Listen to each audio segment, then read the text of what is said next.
It's me, Emerald Samurai again. Last time I promised that I would start showing you my collection of role-playing books that I have lying about. And here we have some of them. I'm going to do this in a couple of parts, 2 or 3 maybe. Hopefully 3, maybe 4. Definitely not 2. Anyway, first part, let's start with the game that I haven't played yet.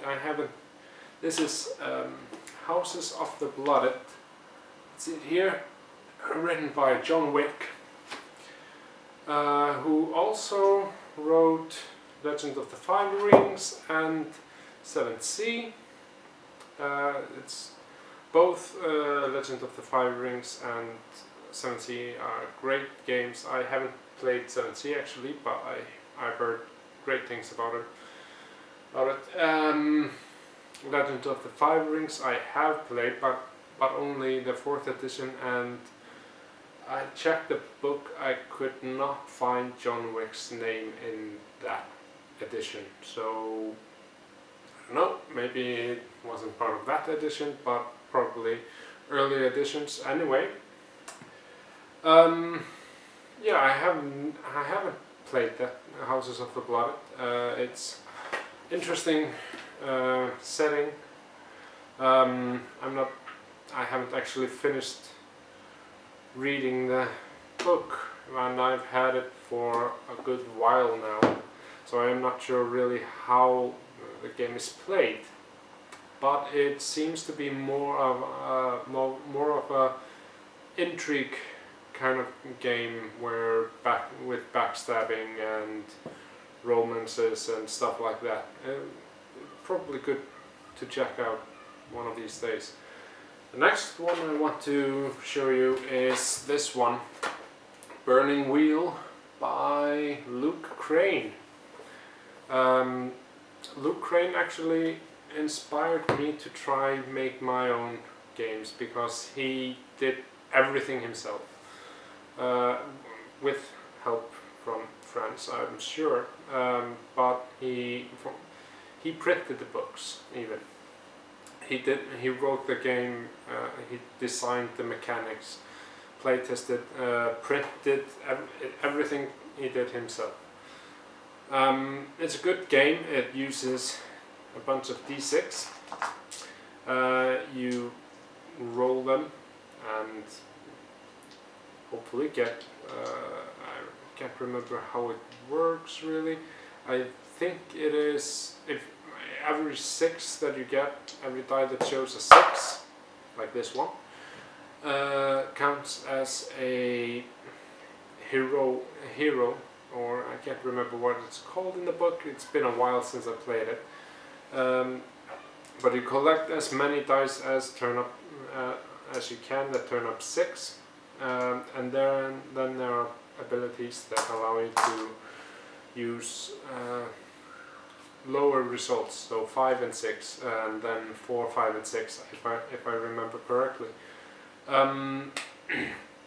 The more dice that show that number higher, the better your result in that action is. Now, the book, the system is really cool on a lot of things. It's not really something that I've gotten much into, but it has brilliant ideas. For example, it's the first time I saw the system that some people call failing forward, which means basically that even if you fail, you succeed, but something else fails. So, for example, you're trying to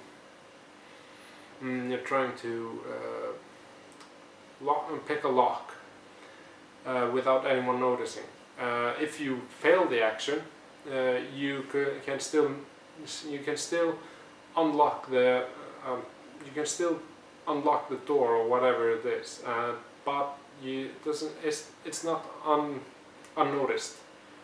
You could, for example, some guard might notice, or you might even stumble into a guard that's standing on the other side of the door.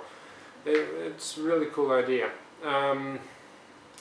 Also, I think it was called Let It Roll, which basically means that you make one action and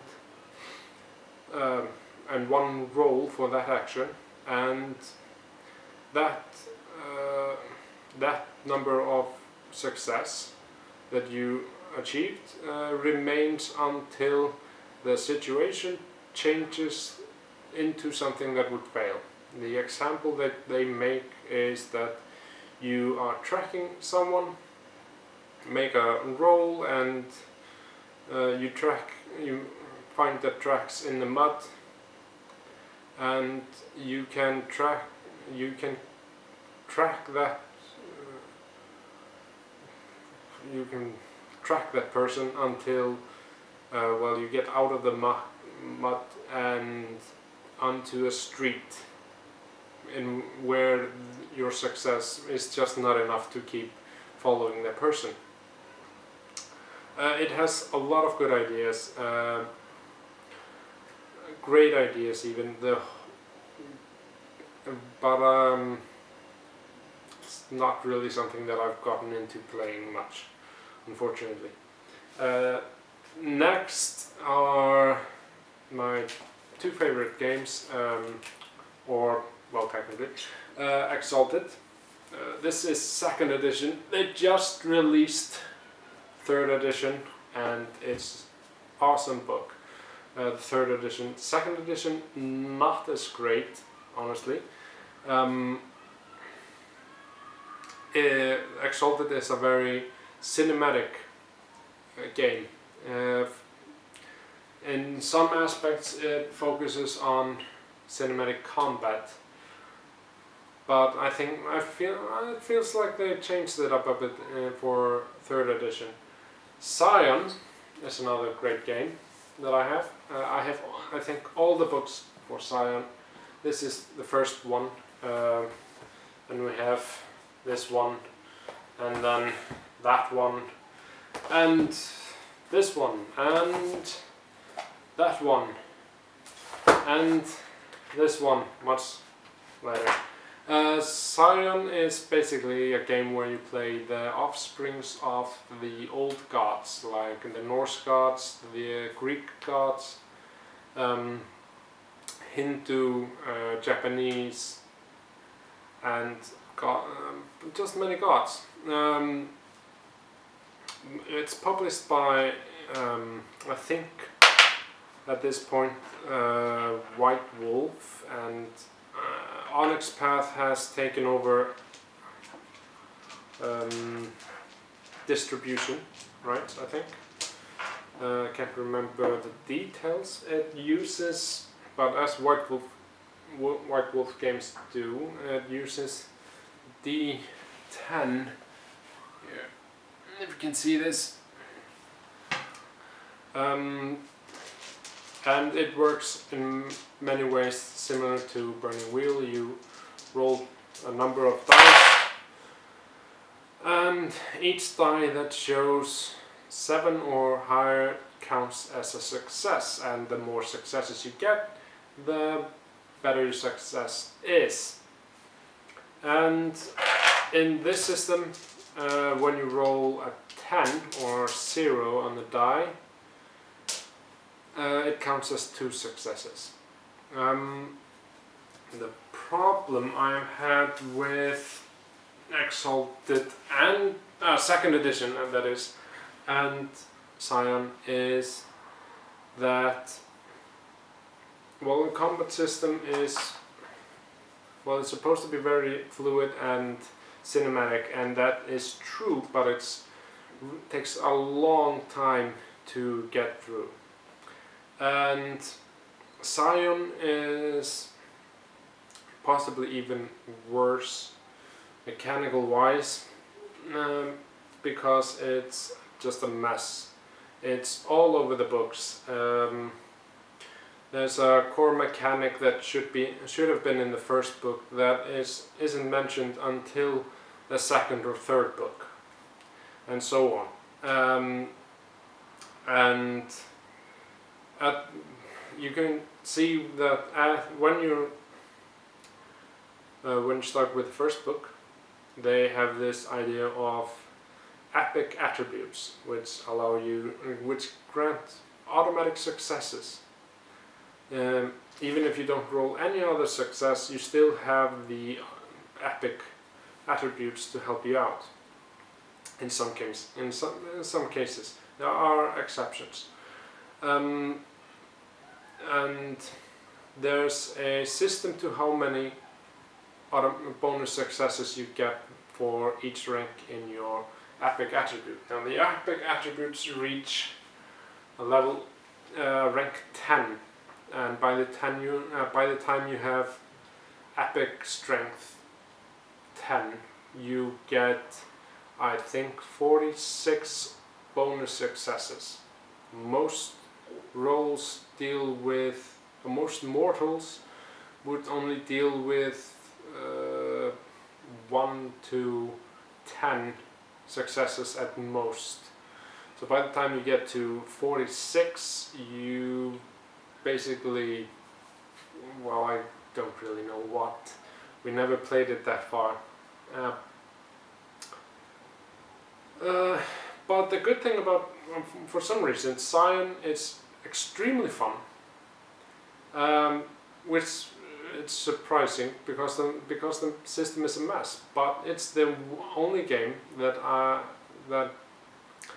I've kept going for 3 years, and we've taken a whole year break. And when my daughter was born, we took a break. And 1 year later, even a little bit more than 1 year later, I asked my players if we wanted to continue with our game, and not one of them hesitated. Everyone wanted to get back into the game, and I think it's because the system is so everywhere, such a mess, that nobody really cared that we were throwing around so many house rules. We basically did just whatever the hell we wanted with it, and that was really fun. So yeah, these are some of my games, 2 of which I haven't played at all or in a long time. Exalted 2nd edition I didn't play as much as I liked. I often wanted to start a game, but my friends that usually played with me usually went for less action, more investigation and stuff like that, and we had fun doing that in another game that I'm going to talk about later.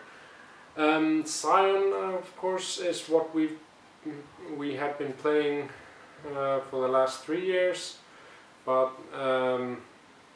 with some of the group relocating, we have to figure out how we want to continue that, if we're going to do that at all. Yeah, next time I'm going to talk about my other games, the other games that I have. Muters and Masterminds for one, definitely. Fantasy Age probably. The One Ring maybe. I also have Ars Magica, and like I said, Legend of 5 Rings.